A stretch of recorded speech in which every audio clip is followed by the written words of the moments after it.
What's up YouTube, Tactical Swede here once again. Thanks for watching. So, finally, got some time to come out to the home range here in Nipa and test out the Polymer 80. Just a little recap, if you remember the last time we went out, I was having all kinds of problems cycling. Diagnosed it down to the recoil spring. So, replaced the recoil spring with a little bit lighter one. We're going to test it out right now, see if it fixed our problem. Alright, let's hit it.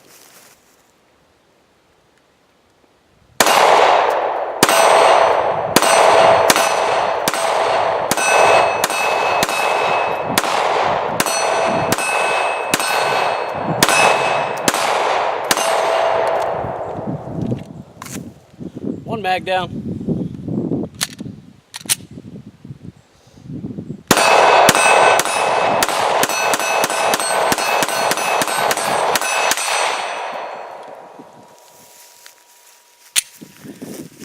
I think it's safe to say we've got a functioning gun now.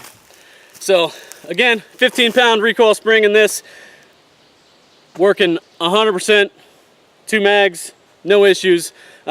We'll shoot it some more just to make sure, put some more rounds through it, but running great.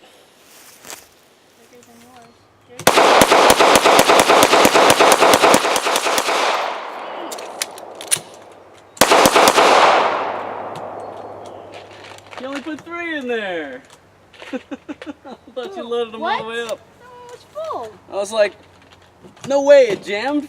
Like after all these rounds through it, it finally jammed, but no, it was only 3 rounds in. Oh, dang it. It's all good. Sorry. Alright guys, so there you go. The Polymer 80 PF940C build, completed, running like a champ, 100% reliable, had no issues with it at all this week. We're going to take it to the table, I'm going to break it down, and I'm going to show you a couple of the additional things I've done to this to make it run that way. Things on top of just, you know, milling and drilling, putting the parts together and taking it out to the range. Because as you saw in the last video, we had some issues with this. So there's several things that I've done that I think will help you guys along the way in making sure that your build goes smooth. Alright, let's get it. Alright guys, so I'm going to show you 3 quick things that you're not going to find in the instructions for this build that help me get this running smooth the way it is right now. First and foremost, something I mentioned in the other builds, the instructions are not going to tell you to do this, but I'm telling you right now, it's definitely going to help you out, especially if you're using an aftermarket slide. This is a Lone Wolf, Alpha Wolf slide. I've heard the same complaints with Zev slides. A lot of your aftermarket slides, the tolerances on them are tighter. So when you put this thing on, that slide is going to be really rough and tight. So on the tops of your rails here, front and back, as well as the sides of the rails, front and back, that light sandpaper, you know, very fine grit sandpaper, take just a little bit of material off, polish them up, a little bit at a time, test fit, a little bit at a time, test fit. You're going to get a much smoother product when all is said and done there. This thing runs so smooth now. When I first put it on there, it didn't even want to move. It was so tight. So there, number 1 thing I did. Number 2, as we discussed in the video, the recoil spring. The stock weight. This is the Glock store tungsten heavy guide rod. I went with the stock weight that they called for the Gen 3 Glock 19, which they said was 18 pounds. Wasn't cycling 115 grain. Wouldn't do it. 124 shot fine, but wouldn't cycle 115. Went down to a 15-pound spring. Works like a champ. So no issues there.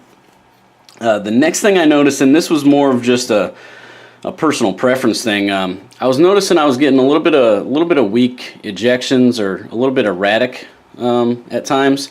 So what I did, this is the ejector that comes with the pyramid trigger I installed on this, and if you notice, it's not all that noticeable this way. They look fairly similar here. They've got that inward bend to them. But where you really notice it is here. See that difference in thickness? The ejector that came with the pyramid trigger is very pointed and thin. Not a lot of surface area on the front of that, you know, versus this one here. This is a stock Glock ejector here. So all I did was I replaced the ejector from the pyramid trigger with a OEM Glock ejector, and much stronger, more consistent ejection now. So right there, you know, that's something you may not have to do with yours. As I said, with aftermarket slides, you're definitely going to want to polish those rails up. You know, some people will say you shouldn't do it. The instructions aren't going to tell you to do it, but I'm going to tell you, if I didn't, this thing would not cycle. I don't care what, you know, how many rounds I put through it. It would have taken a very long time for this thing to wear in to the point where it was running smoothly. It's like butter now.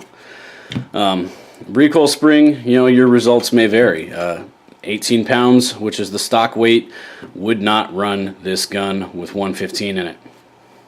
I don't know. Maybe it's, you know, just something, you know, specific to this build. The components I'm using wouldn't work. 15-pound spring works great. I had people tell me 15 pounds is too light. You know, your slide's gonna be slamming all over the place. This works so great, so smooth. So no issues with the 15-pound recoil spring. And then, like I said, just, you know, I didn't like the way this ejector was spitting out the rounds. So simple, very very cheap thing to change out and make it run a lot smoother. So there you go, guys. The Polymer 80 build is now done for the most part. We got a functioning gun. Works like a champ. I shot, I don't know, probably over 200 rounds, maybe close to 300 rounds through this. Not a single stoppage. Worked great. Love it. Love the feel of it. Shoots really good.